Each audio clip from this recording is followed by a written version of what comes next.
محبت و مودت نہیں ہے تو اہل علم لوگوں سے نہیں ہے، اور ان کے بارے میں ہمارے دل میں کیسے کیسے خیالات ہیں یہ بندہ پھر اپنے اوپر غور کر لے، آیا میں علماء کرام کا ادب و احترام کرتا ہوں یا نہیں کرتا۔ ہمارے ہاں انداز کیا ہوتا ہے، ہمارے ہاں اگر کہیں بیٹھے ہیں کوئی عالم دین آ گیا تو کوئی کھڑا بھی نہیں ہوتا، حالانکہ احترام کا تقاضا یہ ہے کہ جب کوئی عالم دین آئے تو بندہ کھڑا ہو جائے، ہاتھ باندھ کے ان کے سامنے کھڑا ہو جائے، ہو سکے تو دست بوسی بھی کرے، اور علماء کرام کی صحبت میں بیٹھے بہت ساری ایسی باتیں جو ہمیں کتابوں سے نہیں ملتی، علماء کے قدموں میں بیٹھ کر وہ ہمیں آ جاتی ہیں۔ تو علماء کرام کا ادب و احترام یہ دنیا میں سرخروئی کا سبب ہے۔ علماء کرام کا ادب و احترام خلیفہ ہارون رشید سے کوئی سیکھے۔ ان سے کہا گیا کہ آپ وقت کے بادشاہ ہیں، آپ کا ایک نام ہے، آپ جب بیٹھے ہوتے ہیں اور کوئی عالم دین آ جاتا ہے آپ کھڑے ہو جاتے ہیں، روب و دبدبہ چلا جاتا ہے، آپ کھڑے نہ ہوا کریں۔ آج ہمارا انداز دیکھیں، ہمارے پاس کوئی عہدہ نہیں ہے، کوئی مقام و مرتبہ نہیں ہے، لیکن پھر بھی ہم علماء کا ادب نہیں کرتے۔ اور ایک طرف یہ خلیفہ ہارون رشید دیکھیے، ان کا عالم کیا ہوا کرتا تھا کہ جب ان کے دربار میں کوئی عالم دین آتا تھا یہ اپنے جو ہے وہ منصب سے کھڑے ہو جاتے تھے،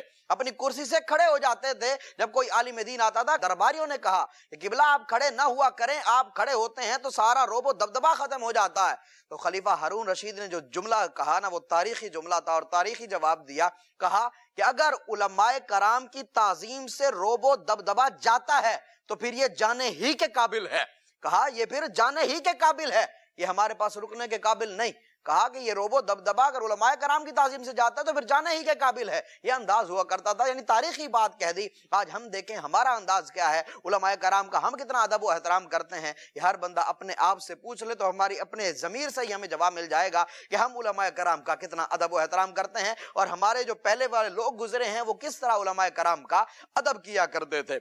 آج ہمارے ہاں ایک بات پائی جاتی ہے، وہ بڑی مشہور بھی ہے اور ہمارا ایک اپنا معیار بھی ہے، وہ یہ ہے کہ دین کے حوالے سے ہمارا معیار الگ ہے، دنیا کے حوالے سے ہمارا معیار الگ ہے۔ اگر جو ہے ہم کسی ایک عالم سے بدظن ہو جاتے ہیں نا، اب وہ پتہ نہیں عالم ہے بھی صحیح یا نہیں، اگر کسی سے بدظن ہو جاتے ہیں تو ہم یہ سمجھتے ہیں کہ سارے ہی مولوی ایسے ہیں، سارے لوگ خراب ہیں، سارے علماء خراب ہیں، یہ ہمارا رویہ ہوتا ہے۔ لیکن دنیا کے معاملے میں ہمارا معاملہ ایسا نہیں ہے۔ اگر ایک دکان سے مٹھائی اچھی نہیں ملتی نا تو ہمارا انداز پتہ کیا ہے، ہم مٹھائی لینا نہیں چھوڑتے، دکان تبدیل کر لیتے ہیں۔ اگر ایک ٹیلر کپڑے اچھے نہیں سی کے دے رہا تو ہم کیا کرتے ہیں، کپڑے سلوانا بالکل نہیں چھوڑتے، بلکہ ٹیلر تبدیل کر لیتے ہیں، درزی تبدیل کر لیتے ہیں، لیکن کپڑے ہر حال میں سلواتے ہیں۔ اس طرح مٹھائی بھی ہر حال میں لیتے ہیں، بس دکان والا تبدیل کر لیتے ہیں۔ یہ ہمارا معاملہ دنیا کے بارے میں ہے، لیکن دین کے حوالے سے ہمارا انداز کیا ہے وہ یہ ہمارے سامنے ہے۔ وہ یہ ہے کہ اگر کسی ایک عالم سے ہم بدظن ہو جاتے ہیں نا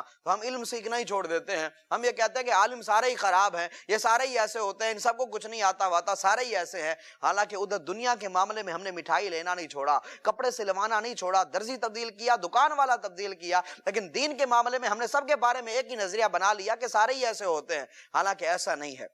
اس دنیا کے اندر کئی علماء کرام موجود ہیں اور کئی صحیح العقیدہ سنی علماء کرام موجود ہیں، یہ اللہ تبارک و تعالیٰ کی ہمارے لیے بہت بڑی نعمت ہے۔ یاد رہے کہ انبیاء کا سلسلہ ختم ہو چکا، آقا علیہ الصلوۃ والسلام